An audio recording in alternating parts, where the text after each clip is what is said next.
I've been an opponent of using drones about people not involved in combat. However, if you're holding hostages, you kind of are involved in combat. But I guess the world is so partisan, but I tend not to want to blame the president for the loss of life here. I think he was trying to do the right thing. I don't either. Yeah, you cannot blame the president, especially when these guys swore to destroy us. Right. Some people still blame the president. That was Senator Rand Paul with a surprising stance to some. Last week, after the announcement of 2 hostages who were accidentally killed in a drone strike. Let's go ahead and bring in our roundtable. Miranda Khan is joining us, and also with us now, sticking around, John Gizzi and Terry Jeffrey, editor-in-chief of cnsnews.com. So let's start with you, John. We heard Rand Paul make those comments, not wanting to blame the president. Was this surprising to you to hear this, considering we saw that long floor speech from Rand Paul trying to block the confirmation of John Brennan to be the CIA chief? No, it really did not surprise me in the sense that the bottom line for Rand Paul in issues related to civil liberties are the protection of life and individual freedom. One can say it's a reach to oppose a CIA director and get assurances against massive surveillance among civilians and tying that to the use of drones.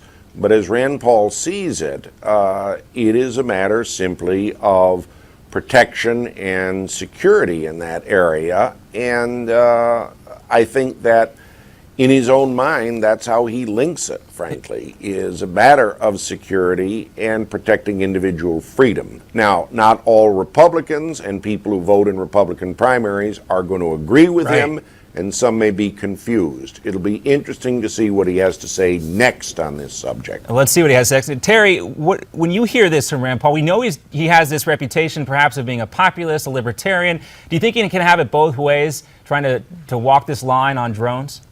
Well, part of it is I think he's trying to lay out a different perception of himself on foreign policy than his father. And because I think he thinks that his father's foreign policy was probably a political liability in the Republican primaries. But I think that one of the distinctions Rand Paul was making is that you can't shoot a drone at an American inside the United States. And I agree with Rand Paul on that. I think we can all agree on that, I hope, anyway. Right. And I think there's a big difference between accidentally killing an American overseas and deliberately killing an American in the United States when you're going after al-Qaeda. However, I also understand that Rand Paul objected to targeting Anwar al-Awlaki in Yemen. Right. And Terry, we want to pick up this conversation, but gentlemen, we're going to have to beg your forgiveness and take a brief break from this conversation. We want to turn our attention now to Baltimore. We have a news conference in progress. Let's listen in. This is Police Captain Eric Kowalczyk, I believe, talking. Let's take a listen. Of those 35 arrests, 34 were adults and 1 was a juvenile. We have a small protest right now. It is very peaceful in the 100 block of East Baltimore. It is reflective of what we saw yesterday with very peaceful activity and what we are used to seeing in the city of Baltimore. There is also a small group of people that are gathered at North Avenue and Pennsylvania Avenue. Again, that is peaceful as well, and we expect it to continue to be. We are currently monitoring school dismissal. We have resources staged throughout the city to be able to respond if there should be any incident. And again, we're asking everyone to remain peaceful, as we have seen over the last 24 hours, and we will be watching that.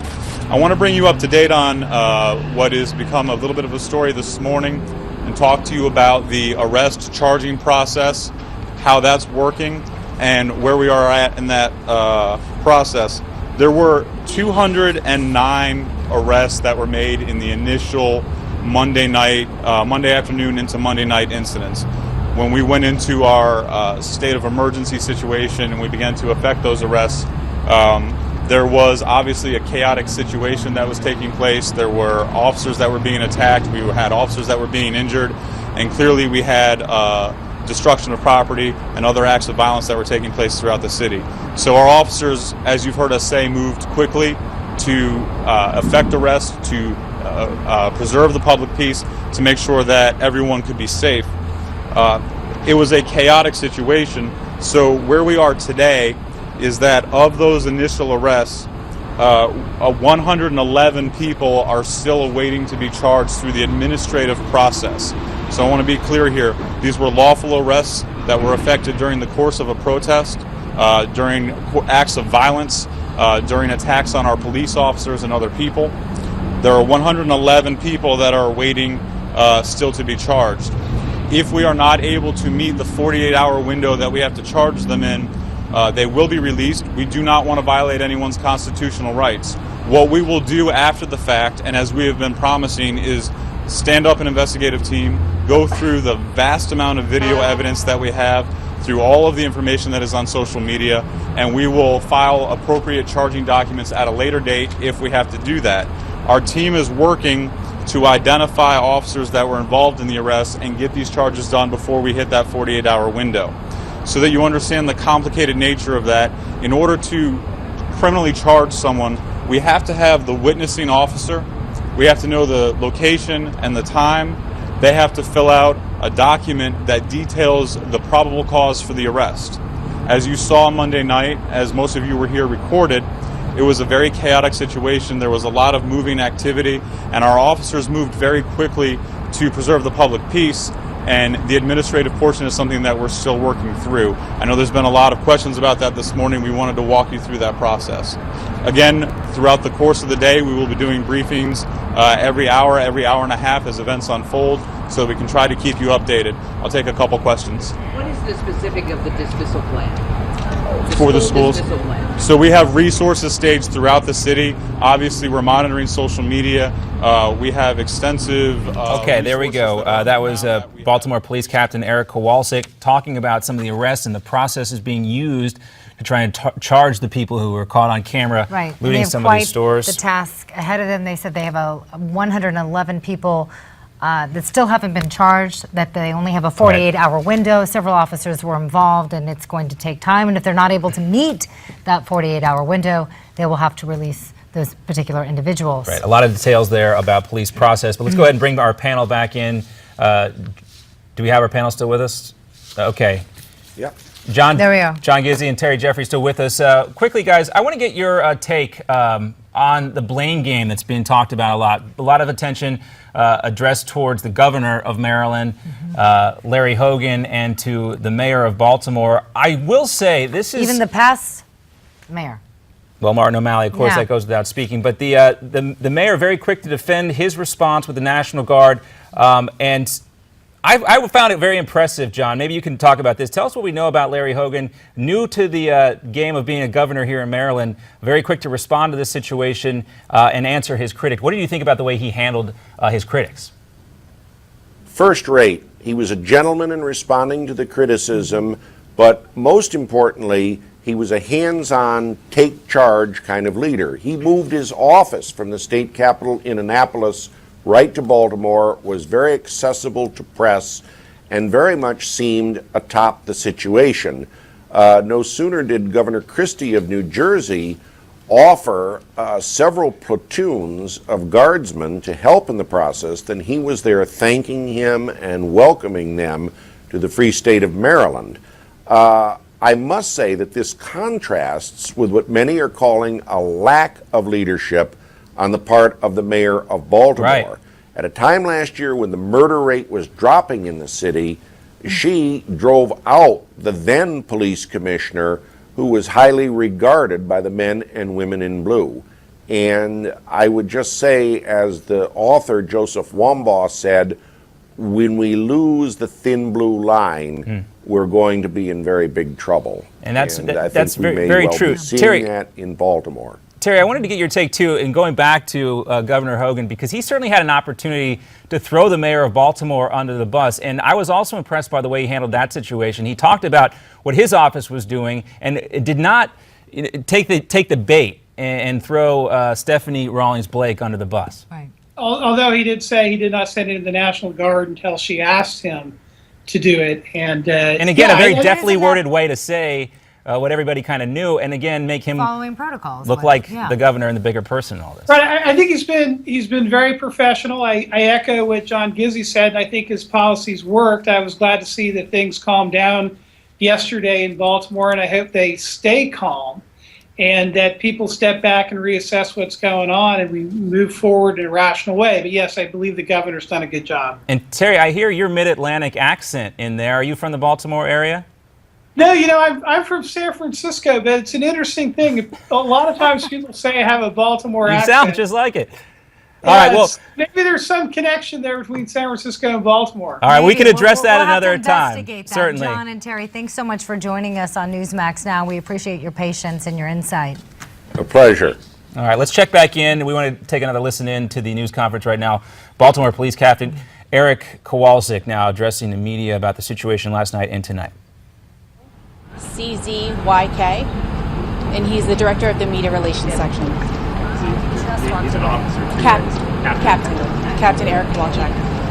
Hi, how are you? Just a point of clarification. Still waiting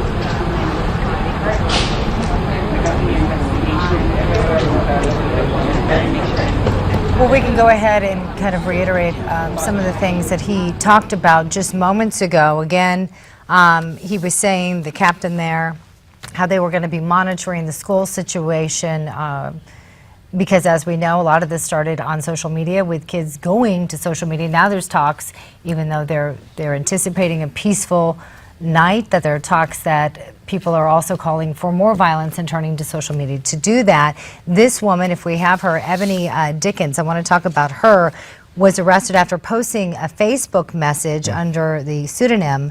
It reads, "All black people should rise up and shoot at every white cop in the nation starting now." So clearly police officers are going to have their hands full monitoring those schools. And again, they have 111 people now still waiting to be charged. That 48-hour window is closing soon, and they need to make sure they have all their ducks in the row before they can do that. And he admitted that the captain, as you heard earlier, admitted that they may have to let some of these individuals go because there just isn't enough time to process everyone. Yep, and we believe we still have John Gizzi standing by with us. We can pick back where we left off. And another sidebar to the story, John, today we have Loretta Lynch addressing the situation, echoing what the president said yesterday to a certain degree, talking about how this really is unacceptable for these looters and rioters to be doing this. That goes without saying. What do you think about this? She had a very contentious confirmation process. She now inherits these DOJ investigations that Eric Holder left in his wake. What do you think about her first few days in the job, and what does she need to do to kind of send a message to the law enforcement communities around the country that things really are going to change? Well, I have to say that I am willing to give General Lynch the benefit of the doubt, as many of the critics, not all, but many of the critics did, Attorneys General John Ashcroft and Alberto Gonzales, both of whom had protracted confirmation fights, spirited opposition from the Democrats in this case, and were confirmed by votes not dissimilar to those that confirmed Loretta Lynch. So my guess is that she will get a honeymoon or probation period, if you want to call it that.